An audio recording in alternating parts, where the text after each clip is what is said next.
So what's going on in the UK car industry? Paul Nieuwenhuis is an independent automotive analyst.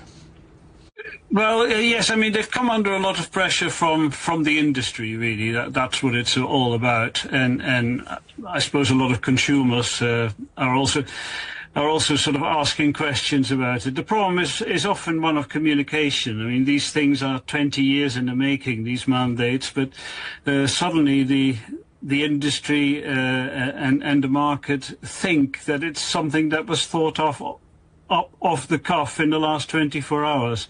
So that's the usual problem. Well, how do you plan around this? I mean, car companies are like supertankers. It takes ages to change course and then change course again. I mean, how do you plan around this kind of stuff?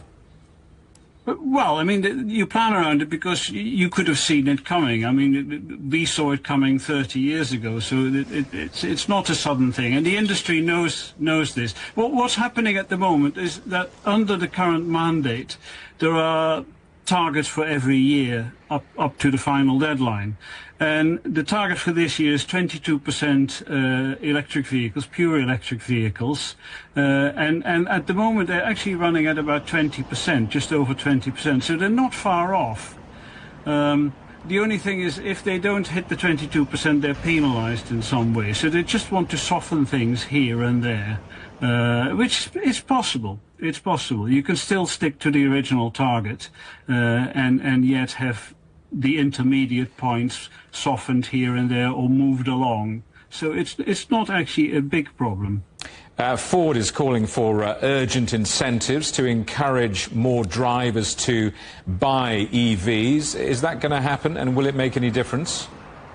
Well, incentives generally make a difference. At the moment, we're still in a situation where a lot of consumers are reluctant to buy electric vehicles. Those who have bought them are perfectly happy with them, and a lot of the concerns that they had before they bought them have gone away.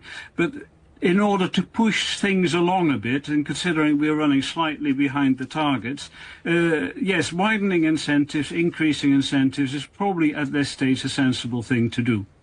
Vauxhall's owner has announced the closure of its van-making factory near London.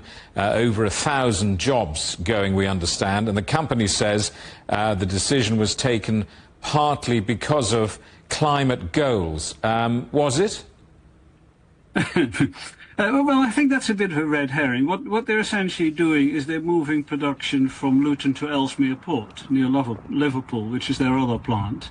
The Luton plant has been sort of in doubt. A cloud has been hanging over it for the last 10 years, so well before the mandate kicked in. So it's a nice excuse in negotiations, of course, but I don't think that's the real reason.